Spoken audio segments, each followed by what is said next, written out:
Hey my friends, welcome back to Frogboy X1 Gaming. I'm Andrew. In today's video, I want to talk about NVIDIA launch. I want to talk about AMD launch. So I just got done watching Moore's Law is Dead. And he's still claiming that 9070 XT is going to be 7900 XT, 4080-ish power for $500. Okay. Now, as you know, this channel is pretty much, you know, like AMD focused. I love AMD, and I want you guys to know that. Like, if you come here, like I am very positive about the AMD experience, but I also get a little cagey around the launch of the new cards, just due to the fact that I feel like people on the internet go out of their way to oversell what AMD is going to do and then try to undercut them on price and where their pricing is going to be. Like, I kind of feel like they go out of their way to do this stuff so that they can be like, oh man, AMD, if they would have just charged $500, this would have been perfect and it would have blown the doors off NVIDIA, blah, blah, blah, whatever. We know that's not true. There's a reason why NVIDIA is number one. Okay, they have a massive marketing budget, they have a massive freaking army of followers, and they have word of mouth. They do. When most people will go into a store to buy a PC and they're like, hey man, they ask the guys that work there, hey, what do you suggest? I bet 90% of the time them dudes are like, go NVIDIA, go NVIDIA. You know what I mean? So it's not like AMD has like this like fighting chance in like so it's like any kind of thing that can come out that could be perceived as a negative toward AMD, it just kind of sticks, where stuff like super high prices and cutting down GPUs and stuff like that literally just rolls off NVIDIA, because I think most people, they go in there and they're like, I mean, I know I would have went in and been like, yeah, dude, just give me a 4080. That thing's a beast. It's a 4K card, man. Boom, just give it to me. And I'd have bought it, went home, flipped on my DLSS, and just went to straight up freaking Consumerville and like been just casual, whatever, just not giving a crap, just been like, yeah, this is the greatest.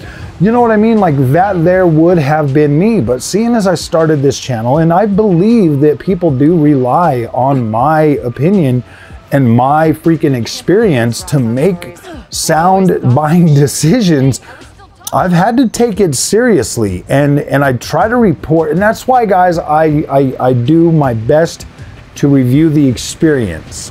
The experience to me is significantly more important than a lot of the other stuff. Now, my experience with NVIDIA hasn't been absolutely terrible. I mean, it's been good for the most part. I just like AMD more. I do. I absolutely think AMD is more user-friendly. I like the Adrenalin software significantly more. I get better colors. If you guys can't see the colors, I don't know what to tell you, but I like AMD's color science significantly more. I like the way that I'm able to get in there and work around with that. Pretty soon I'm going to do some HDR videos for you guys. Obviously I'll have to use the camera to record the screen, and hopefully we can get those right. I've just been, you know, I've just been preoccupied. But if we go back to what Tom's saying over at Moore's Law is Dead, I know that, you know, in the PC space, some people love him, some people hate him, whatever. I don't really mind him. I like the way he like lays his stuff out and talks to you and stuff like that. I like that. If anything, just for like, you know, like I don't take anything any of these guys say 100% to heart anymore. Like, I just don't. Like, they've been wrong so many times in my eyes that it's just like, dude, I literally watch them and consume their content and then repurpose that content to make the content or to kind of help with, you know, some of my you know, because those are the prominent leaks. The prominent leaks are the 9070 XT is going to be 7900 XT to 4080 super-ish in power rasterization, probably, you know, 4070 super in ray tracing. So I mean, definitely an improvement over the whole scheme of things. And so when you look at that, and then you look at the price. See, the pricing is where I'm hung up right now. This is where I'm hung up. Because, okay, let's look at NVIDIA's situation just for a second, guys. I know I'm kind of always all over the place, but say the 5090 is coming out, okay? 5090 is going to be the new top dog. That means everything else is basically going to move down a slot. Maybe 5080 is a little bit more powerful than 4090. Maybe it's a little bit less. I'm kind of feeling like it's going to be a little bit less. I still feel the 4090 is going to be the better performing card over that. And so essentially what that means is my card moves down a slot, okay? My 7900 XTX is going to move down one slot. And therefore, if 9070 comes out and that card is 4080-ish, you know, whatever, that's going to slot in there. Obviously, the better ray tracing is going to give it an edge. FSR4 is going to give it a little bit more of an edge. So it's going to put it, you know, right there in a good position. 16 gigs of VRAM at 256-bit bus. That there is also going to kind of, you know, obviously be a problem with, you know, just how far you can really push that card.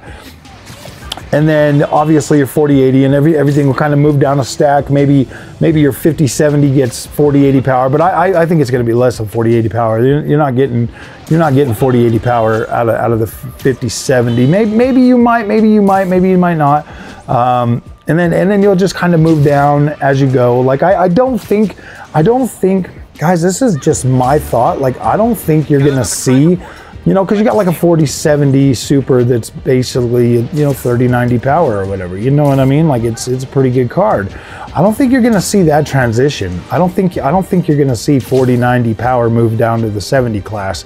I think it's going to stay up there at the 80 class, a little bit more than the 80 class. I don't think that this is going to be.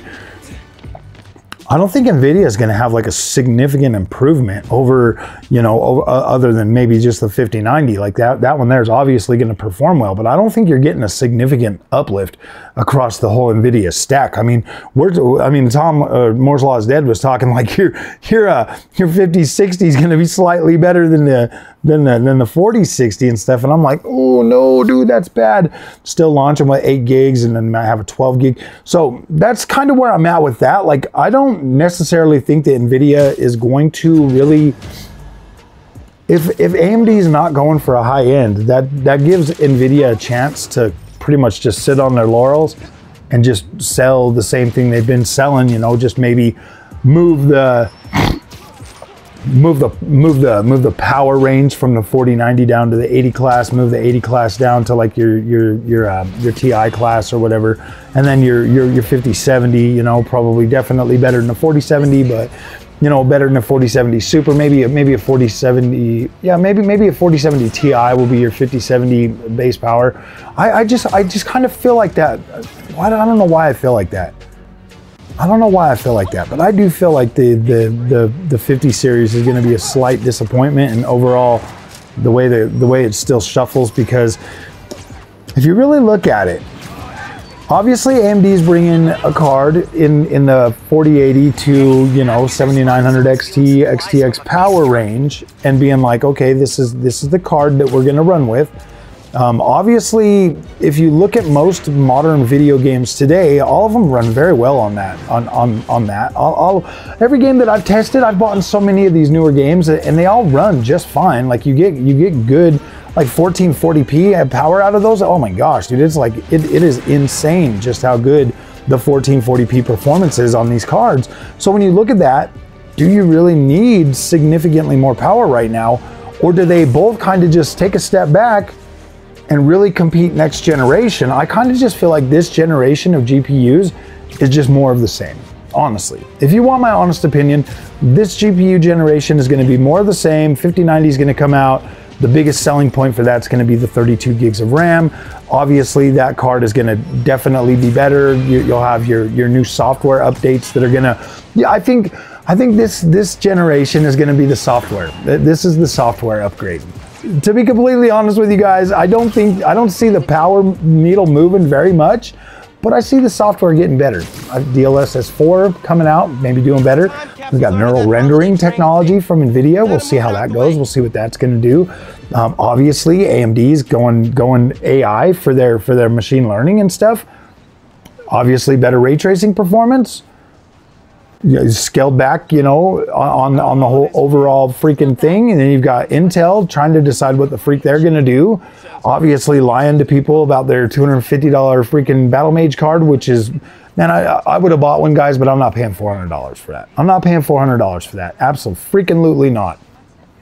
So when you look at that, and you look at the PC, like, I think this is going to be a stagnant generation, guys. This is going to be a stagnant generation where we're not going to get a huge uplift.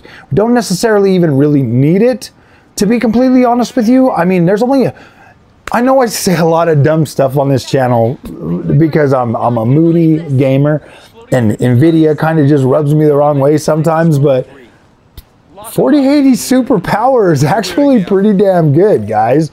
There's only a few games that really start tugging on that thing. And that's yeah, like the ray tracing. If you put that, dude, that card is, all of these cards are even the 7800 XT is essentially a 4K card.